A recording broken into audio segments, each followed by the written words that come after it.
Week 8 is all about following the flow of money and protecting revenues and profits. Here's what we learned this week. Once a film or television project is financed and produced, then distribution takes place. This is the point when we are generating distribution revenues and when we are able to pay off our loans and investors and any other party that is involved in a financial or distribution way in our project. So this week's module defines an ideal profit structure and what that would entail. We understand the risks and we know how to mitigate them.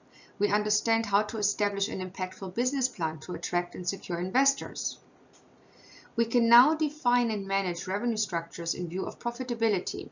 We can structure a business plan and we understand the various roles a producer can take in film and television and the various roles an investor can take. We're now able to understand how profits are generated and how those impact each party that is involved in our project. We know how to identify risks that impact the profit and we know how to mitigate them if needs be. And we know how to establish a project business plan for investors. When looking at the various contractual partners you work with in the film and television industry, in connection with financing, distribution, and producing, you will realize that each and every party has an interest, a certain point of view from which they operate. So it is important for us to understand what is their profitability profile, what is their goal in working with us. When a producer decides to produce a film or a television show, and short of that idea being financed by Netflix or another streamer or maybe a network or a studio who love the idea and just pick it up, most producers have to deal with investors and banks and lenders and sales agents and so forth to be a part of their project when they realize the project. Now, these parties each have a reason as to why they want to be involved. And that reason relates to the risk that they're taking and their money they can make with your project. So a bank would insist on recouping in the first position, meaning the first recoupment corridor, which they will hold exclusively. They make money by charging interest fees and loan fees. They take a fairly low risk because they recoup in first position, and their deals are often short-term, meaning not longer than 2 years. A junior lender would look at the collateral that is left by the senior bank and would recoup in second position, and they make money by charging higher interest rates than what a senior lender would charge, and they often also charge premiums and executive producer fees and some legal fee reimbursements and so forth. They carry a medium risk, and the term for their loan is medium, meaning up to 5 years. The incentive lender would look at the incentive region that they are supposed to cash flow a deal for and make sure that this region is solid, that it doesn't change the legislation, that it's not going to run out of money, and all those things. The incentive lender then charges their fees in relation to the amount that they're cash flowing, and sometimes they charge executive producer fees and legal fees as well. That's how they make money. They must make sure that the local expenditure is met, so whatever the budget line items are that were eligible, the incentive lender wants to make sure that the film or TV show is exactly produced in accordance with those bonded budget line items. They like the fast repayment that the incentive region often offers, and they feel and often do have a fairly low risk. Sales agents have no risk because all they do is take on a project and will charge a sales fee and distribution expenses. They do like longer terms because they want to make sure they can keep the film for a longer period of time and sell it longer. And they really are looking for mainly commercial projects which they have an easier time selling. Sometimes when sales agents do offer a minimum guarantee, which would be paid in advance, they would likely charge higher sales fees. Now for the producer, when they do project, they obviously look at the producer fees that they can charge in the budget as well as the overhead, and they look at the profits that they can earn as well as the library value a film or TV show would hold. Music investors look at projects and make sure that they can be sold around the world it is of interest to them that a lot of original scoring in music is applicable for the content, and they would recoup from music royalties that are generated through the international distribution and domestic distribution of the content. So they are fairly low risk because they're recouping in a separate corridor from music royalty rights alone. Now, post-production and visual effect companies sometimes do defer a portion of their fee because they want to secure a project very early. So they want to secure deal flow. They would also like to expand the clientele relationship that they have because they know a producer who's happy with them today might come back tomorrow. Equity investors look at a film or TV show and will see where do I sit in the recoupment corridor, and can there be something done to optimize my recoupment corridor, and how much ownership can I hold in a project. So for them, it's really about the upside. What is happening in domestic? Can a project maybe generate some box office? So we need to look at them as the investor that takes the highest risk, and we need to optimize their recoupment position, maybe by allowing some of the second-tier territories to be excluded from the senior lenders' collateral pool, so we can assign those to the equity investor, and they would make money in first position from those separated territories. And of course, the investor makes money through their premium and profit participation. We've learned in the past that there is a few things we can do in optimizing our profits and related structures. We can balance our finance plan, we can shift finance elements around, we can obviously make sure that we have protection of revenues, and there are a few other things we can do to optimize profit structures. There are a few ways where we can optimize our profit structures. Obviously, we already learned about reducing our budget, reducing expenses for production and distribution. We also learned about the inclusion of non-recoupable finance sources that we do not have to repay as part of our finance plan. Now, there are some other things we should consider. We should avoid first dollar deals, which means a participation from either the actor or the director directly from box office, meaning at the same level that an exhibitor would recoup. This would mean that if we sell our movie to a studio, for example, the studio would have to assume this responsibility, and many studios don't like that. So we would run the risk of not being able to sell our film to a studio that could then do theatrical distribution. In fact, we would run the risk to sell it to any US distributor who would do theatrical distribution for us. So first dollar gross deals should ideally be avoided. Now, box office bonuses we can do, but we need to make sure that box office bonuses are in agreement with our equity investor deal, because here's what's happening. If we achieve a certain box office bonus, we would have to put that payment in the waterfall, and it would usually happen before the equity investor makes any money. So in that case, it would mean that whenever we pay a box office bonus that's driven by a certain box office ticket sales to apply, we have to pay the actor or director after the junior loan was paid and the senior loan was paid and before the equity is paid, unless we get the actor or director to agree to be paid after the equity is paid and their premium is paid. That would be the ideal solution for box office bonuses. I've seen them sit in both positions, before the equity and behind the equity. Another way to optimize profits for the equity investor is to use the equity investor maybe as a lender. Not have a senior loan, but allow the equity investor to be the senior loan. So for them, when they take over the senior loan position and pay that extra 20% that you're now missing because you're not having a gap loan, they would make more money because they can charge a higher premium, or if they do a loan for 2 or 3 years, they can charge a fairly high interest, which becomes profit for them.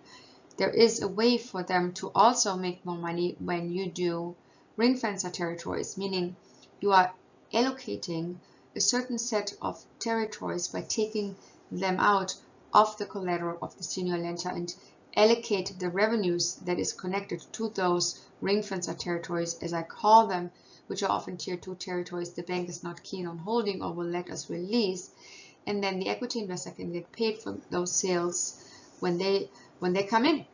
The beautiful thing with those ring fencer I would say tier 2 territory countries is that they usually sell first. So it's interesting, and sometimes the equity investor even makes money before the bank because of the situation that these smaller territories are sold fast and they're very eager to pay.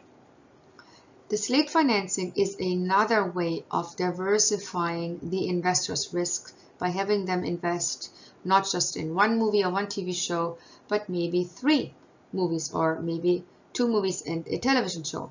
Whatever it is, the slate could be mixed in regards to genres, in regards to content, meaning film and television, maybe fiction and non-fiction, and in regards to budget ranges. This will diversify the investor's risk because they're participating in more than one project, and these projects are very different. Many investors look at film financing as a risky scenario, which makes sense, and sometimes they understand that investing in more than one film actually helps them diversify the risk. So we're going to look at a slate financing component that will enable investors to share their investment over multiple projects. As I've mentioned earlier, slate financing helps investors to diversify because we're going to put in, for example, film content, television content, scripted content, non-scripted content, different genres, different budgets. That helps, that kind of diversification helps investors to not just focus in one set of content, but really spreading it out. This will also help with distribution because non-fiction content, fictional content, film and television content now goes to different buyers, different distributors, which again replaces the limitation for one project to just being able to be bought by one set of buyers. The investor's risk is diversified because if one project does not do well, another project can exceed certain expectations potentially. Also, the fact that we are producing more than one piece of content helps us to secure a deal flow with certain buyers and therefore secure revenues. We find as producers a higher acceptance in the marketplace because buyers know us as volume providers. This will obviously also help decrease our production costs because the more we produce, the better our deals can be. And sometimes if we do certain deals with certain crew members over and over and over, they will do deals fast and they will reduce their salaries in many occasions. It can also help with distribution deals because if we do more than one piece of content with the sales agent, they may be happy to reduce their fees a little for us. There are deals to be made with the unions and the guilds because if you do, let's say, a 3-picture low-budget deal with IATSE, those low rates would apply for all the content that would be in that low-budget area that you have negotiated with. So our deals with unions can help reduce crew costs. And we do have a significance as a so-called player in the industry because we become a content, I would say a content volume provider is the word I was looking for. Now here are some cons. When we work on these projects, they're not all developed at the same time, meaning some might not be ready to be shot. So this could be due to certain reasons. For example, the script is not really optimally developed and is not ready. The cast director or the showrunner has other responsibilities that they have to take care of and might not be available for us, which pushes our schedule around. The cast might have to be replaced if we need to shoot at a certain time. We could have delays that would then create changes in our sales estimates if a film is not shot in a certain period of time with a certain actor. Maybe 2 years later that actor has a lesser value. We can also deal with legislation changes in the tax incentive region where we were trying to shoot. Maybe they changed the eligibility, maybe they ran out of money. Bond company delays sometimes cause issues because we might need bridge lending, which is very expensive if we don't get our project in line with the bond company early on. With that, we could also have bank closing delays if elements are shifting, which again would cause delays on all the levels, not just the production, but also the distribution level. If we do sometimes work with investors who are excited to come in and say we're going to be part of the slate, and then decide we change our minds and we don't want to be part of the slate. So now we have the potential that the investor is either not investing at all, so we're losing the equity, or they are simply no longer available. When we have delays with our slate, investors are of course concerned simply because their money is sitting around not being used, and sometimes they then decide to pull it. If we have issues with the location that we're shooting in, it could be a force majeure, could be something that's going on there, weather issues or legislation issues. And of course, we could have delays with our cast that could be health related. So all these things, when anything on our project is delayed and it is a slated piece of content, it affects the other pieces in the slate as well. And these delays can turn into lower returns of investments for the investor, because they now have to wait longer for their money to be recouped, because delays then also cause, production delays then also cause distribution delays, which then cause delays in receiving the revenues and profit participation for the investor. As we've learned before, the collection agent plays a very important role when it comes to transparency in accounting, when it comes to the collection of revenues and the distribution of entitlements and profits. The collection agent management agreement, in short CAMA, combines all the revenue components and the expense components and all the parties in connection with a film's production, distribution, and financing.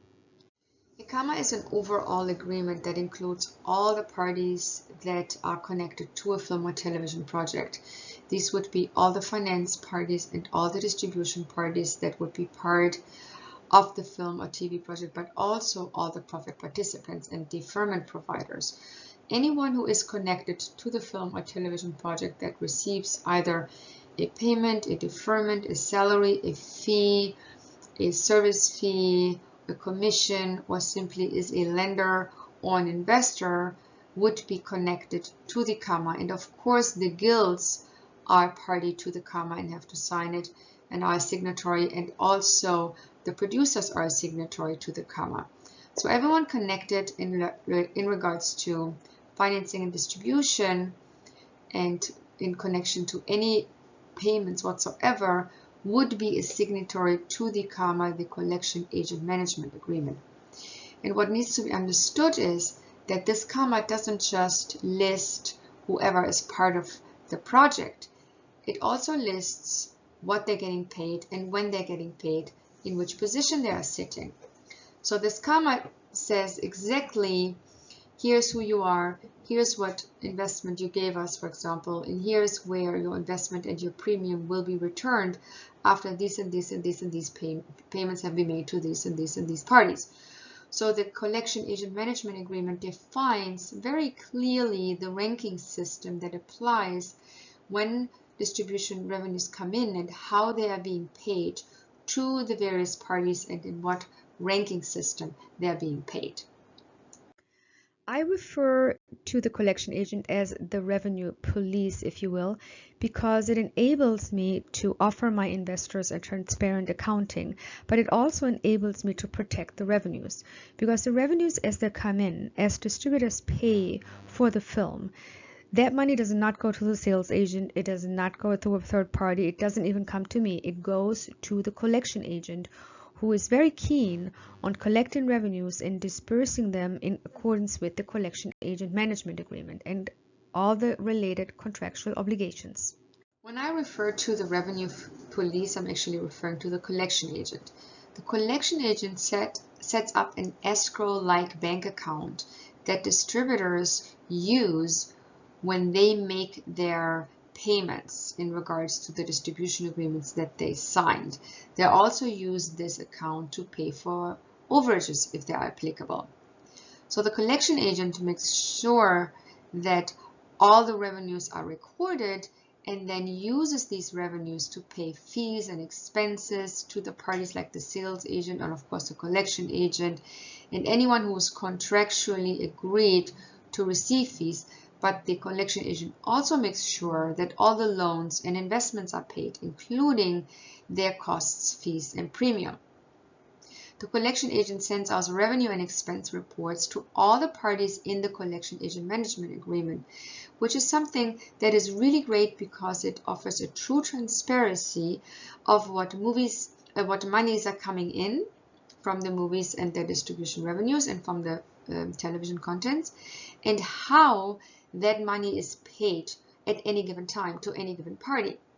So they give you a clear picture, like a mirror, of where you stand with your project at any given time, who you've paid, who still needs to get paid, and where you are in the recoupment schedule.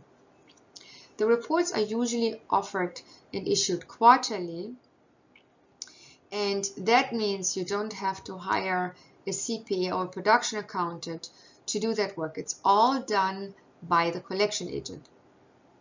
This collection reporting offers full transparency to producers, senior lenders, junior lenders, equity investors, sales agents and distributors, guilds and unions, talent, and any other profit participant or deferment participant at any given time. When we look at movies, we always see a long list of producers. Now, what do they actually do? Let's talk about some of the producers and what their roles are in regards to film projects and TV projects, for example, because it's a little different for film and television. So for film, the producer is the person that controls the IP, that controls everything. It's basically the person in charge. It is the most important credit for a film to have. It's comparable to what the executive producer would be for television.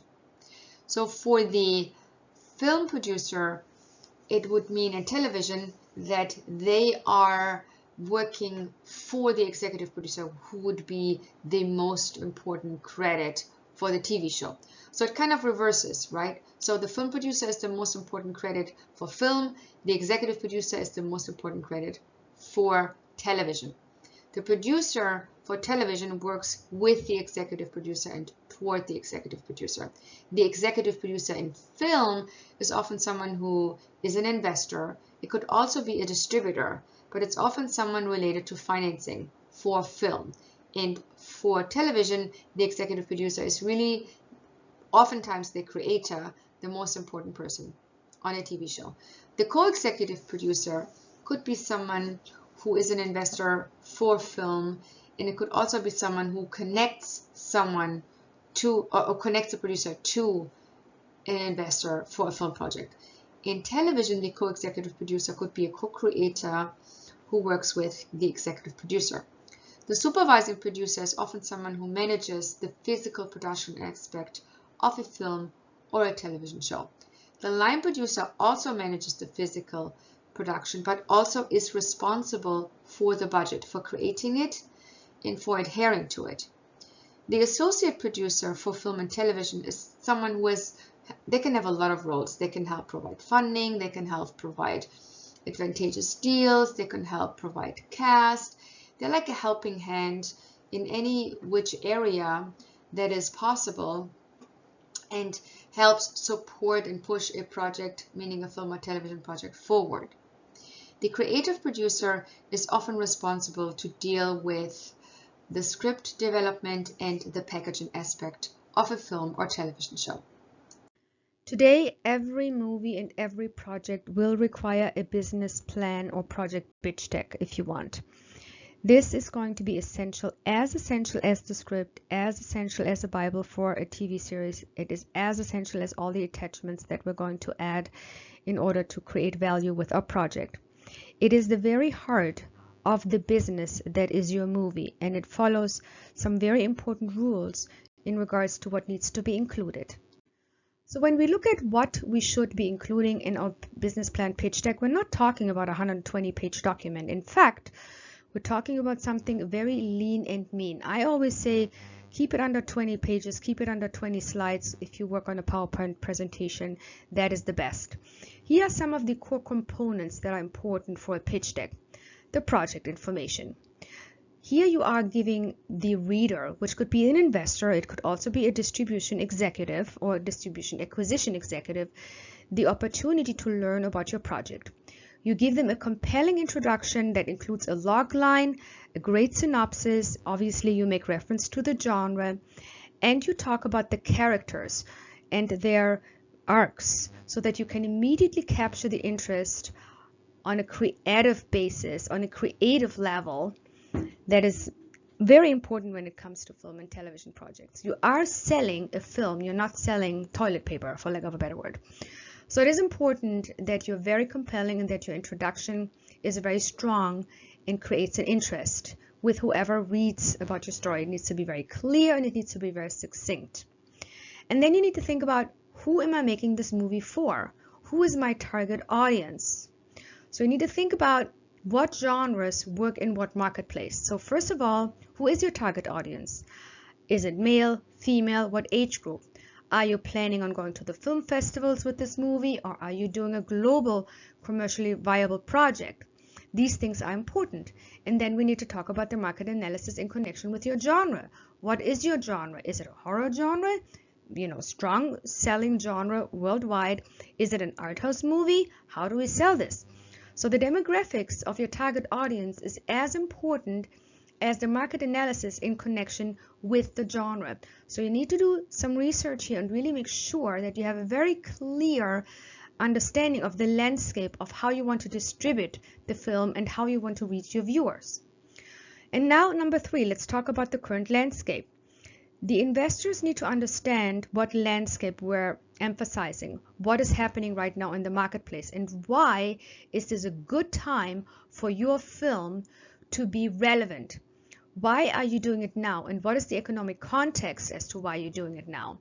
So be very clear about your story and the connection to its relativity and its relation in today's market, in today's world. The unique selling points go a little bit into that arena, but they are more importantly so about what is different with your project. How is it different from anything else in the marketplace? How does it stand out? That's what you need to focus on, and you need to do it in a way that it's becoming very clear to the investor to understand why your project is different, why your story is different. So when you place it in the market, what are you placing it with? How are you positioning it in the market? Here you can say things like, the marketplace is very much looking for lower budgeted movies. We are making this movie in a range that buyers and distributors actually can afford. That's something to think about when it comes to market positioning. And then risk assessment and management. Here we're talking about all the risk mitigation components we have learned about in this course. What are the risks? Where do they lay? Production, distribution, development, revenues, profitability. All those various risks need a mitigation strategy, and you need to include that in the business plan. And then the creative force. Who is behind your project?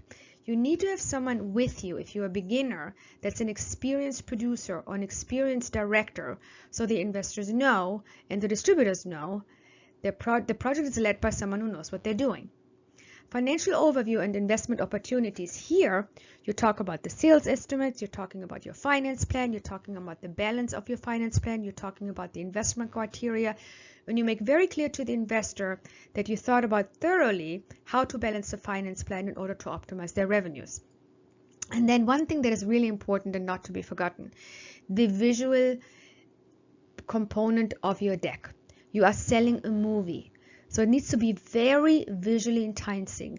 Use visuals that speak for the story, that speak for the mood, for the genre, that demonstrates your vision and maybe the director's vision, if you have the director attached already, in connection to what this movie will actually look like. Each of these elements are very important to create a strong pitch deck and to generate interests with investors and acquisition executives. When you have created your pitch deck, you will likely present it either in a meeting or on a Zoom setting. And there are some do's and don'ts in the presentation that you just want to know about when you do this. The do's mainly concern themselves with what are you to do with the business plan, what goes in it. As we mentioned earlier, the project information should be there, the audience, marketplace, and distribution components should be there, an industry overview and the unique selling points should be mentioned. You want some comparables in there, you want to identify the risk and offer mitigation strategies, you want to talk about your team and their track record. You want to put some groundwork down on how you arrive at the financials and what you're asking the investor to fund. And you want to talk about the ROI. You want to make it a very appealing visual presentation. And you do want to know your project inside and out. Because when you pitch it, you want to have fun pitching it and you want to be enthusiastic about your project. Here are some don'ts. You do not want to read the text that is on your deck because the executives and investors can see what's on the deck. They don't need you to read it to them. Instead, comment on the items you want the recipient to retain. And remember, provide a color commentary, as I say. Do mention important points and comment on what is seen on the slide. Keep your presentation under 10 minutes. Be short but precise. Be prepared to answer questions when executives or investors interrupt you during your pitch. This might happen. You might start pitching the project and someone asks a question right in between and it might throw you off. Just be prepared that this might happen. So test your pitch with friends and colleagues and encourage them to pick it apart and ask questions so you get used to the process of being interrupted and jumping right back in to complete your pitch. Prepare non-defensive answers to potential questions you might be asked. Some executives answer silly questions, they ask silly questions and you want to be sometimes giving them strong feedback or give back or punchline. You don't want to do that. You want to have something non-defensive prepared for some of the questions that you can respond to. Give them an idea of what is offered to make a difference. So talk about them not only understanding how and why your idea is relevant today, but give them also a place and a space to offer ideas to you, and then include them. Be open to including some of them, even if you just say something like, oh yeah, that's interesting. I might add that, or I might use that. Just show your openness to the executive's feedback. This is more so for pitching with an industry executive who would potentially acquire your content. As it relates to investors, I would be a little careful in taking the ideas. If they have a good idea and you feel it's something that's solid and usable, absolutely take it and make them feel good about taking it. But the content should really be something that is up to you, especially when you deal with investors. Now, they can comment on optimizing the financial structure, and you can go and say, okay, let me think about that. Let me think about your idea of how you want to invest and how you want to recoup. Important also is that you read the room. This goes for entertainment executives, meaning acquisition executives, as well as financiers. You can see in their face if you lose them or if they're still there. You got to watch facial reactions to your content and recognize when you lose them and shift gear and make it more fun and get more precise, and don't expand too much. Go back to a narrow pitching style and stick to facts rather than giving too much color commentary. Because if they're too bored, they're likely going to pass. Let's talk about some important due diligence items that come up after you have an investor who is interested now to actually finance your project.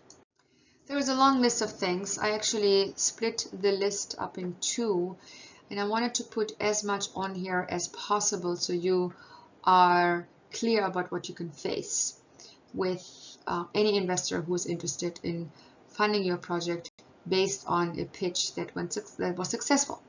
We talked about the fact that you want to fully disclose all the risks that a project would entail. you want to also disclose some mitigation strategies you would like to apply. You want to talk about the alignment of interest between you and the investor, and you are, of course, mentioning the legal disclaimer that protects you from them thinking you're making any promises that are guaranteed. You also want to make sure that there are no legal claims against your content.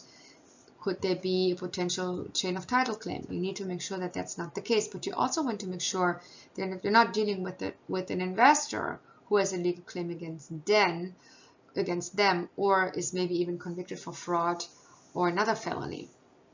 The investor should confirm that the sales estimates are established by a bankable sales agent. So as an investor, you really need to know where these numbers are coming from and who established them. The investor should also confirm that the sales agent that is selling the project is actually selling the project, and that that person is the right one to sell the project. So they should do their own due diligence on all these distribution elements.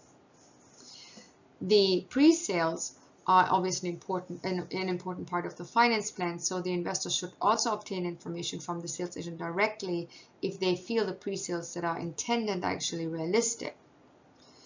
And the investor should confirm as well that the sales agent is willing to enter into a sales agreement with the performance clause. Now, if the sales agreement is already there when you're finished, when you have your project finished or your pitch deck finished, obviously that doesn't have to be there, but in case you're still working on it, this is something the investor would confirm. The investor should confirm that the intended audience and marketplace is in line with the specification of the project, and they usually ask other people, they go take your pitch deck and talk to other people about it, who give them feedback about the target audience that you chose and the marketplace that you're trying to get into. The investor should confirm, and so should the producer, that the project is actually bondable with the director and the cast that is being attached. It might help for the producer and the investor to confirm that there is a casting director that's attached, if that is the chosen way of attaching cast, and that this casting director has established relationship with the targeted cast. If there are talent engagement letters already in place, the investor should confirm that they are in place and should take a look at them and approve them. The investor should also confirm that the producer does have in fact established relationships with someone who would give them a gap loan or a pre-sale loan, like a senior lender. And here we continue with our due diligence checklist part 2. The investor should also confirm that the producer has established relationships with whoever is cash flowing the incentive and with all the parties in fact listed in the financial plan. Whoever is in there, whoever the producer is listing to be part of the movie or the TV show as a financier, the investor should confirm that these relationships do exist. The investor should confirm that the team listed in the project is actually attached to be a part of the project, or at least there is a real path of attaching them. And the investor should then also, if they are attached, check on the track record to make sure it actually is correct. The confirmation that the completion bond company is aware of the project and open to bonding it is important for investor and the producer alike. The producer should confirm the terms with the investor and the role that the investor wants to take. Is the investor envisioning to take an active role or a passive role? What kind of terms do they like? And let's put those in writing and confirm them with each other. The producer should confirm the availability of funds with the investor, meaning obtain a proof of funds. The investor and producer should conclude a fair deal that follows industry standard terms and conditions. They should also agree to put in an arbitration clause in the investment agreement that could be an IFTA arbitration clause, which is specialized for arbitration in the industry. The investor and producer could agree on milestones, what to happen at what time, and how do we deal with things if they don't happen. The investor should agree that production expenses are spent in accordance with the budgeted and bonded budget, and that any overages are subject to a claim with the bond company. So the producer is not going to be responsible for them, nor is the investor. The investor should conclude and agree that the project delivery elements and master elements are held in a film lab to be safe, and that access letters to access those elements are provided to the producer and the investor if the investor wants them. The investor cannot be allowed to just take him out of there without the producer knowledge, of course. So the lab access letter to the investor needs to be limited to be approved by the producer. If the investor provides a senior loan, he should be able to file a security lien against the film or TV show, which would help the investor to benefit from any kind of default by basically taking over all the rights and revenues connected to a film or TV show. What kind of proof of funds could we ask for from an investor? I think I've mentioned before that I've actually worked with investors who came up to me maybe at the Cannes Film Festival, where we are normally present with our yacht, and they come on the yacht and they have a cappuccino with us or a glass of Prosecco, and they're very excited to invest in one or the other film that we're producing or in our slate. And then months later, negotiating back and forth with them, I find out they never intended to do anything, nor do they have the money to do anything. And this unfortunately happens a lot. And sometimes I'm hoping that my bullshit radar, as I call it, will detect someone like that early on. But sometimes I'm wrong. And sometimes, I have to find out when I ask for proof of funds that either proof of fund doesn't come, or it comes and it's not the investor's proof of funds. And these are things I have experienced, which is why I share them with you. A proof of funds is needed for the producer, so the producer can verify that the interested investor actually has the wherewithal to invest in the film or TV show with the amount that is talked about. A proof of fund could be a recent bank statement, a letter from a CPA, or an investment portfolio, as long as any of and all of these documents have the name of the investor on them, or maybe a company that the investor owns. So it is important to check who's actually on the proof of funds. And also, if it's a letter from a CPA, check out the CPA. Is he maybe a cousin from the investor? How do we know? So there are a few things we as producers need to look into. It is good if the investor allows us to call the CPA and also contact their banker if they give us a bank statement, for example.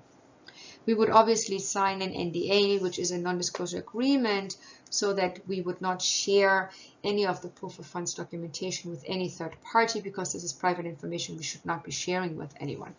So to sum it up, the proof of funds can be a bank statement from the investor, an investment portfolio or an overview, a statement from a CPA, or any other statement that shows us that the investor has funds available to allocate to our production. This week you're going to be sending in quiz number 7 by Sunday, and you keep an eye open for any additional key activities that might be announced on the Canvas calendar or in announcements. And as always, you can send me any questions you have via the Canvas inbox, and I'll be happy to answer them for you. This was week 8. Let's get ready for week 9. All about agreements. It's going to be fun.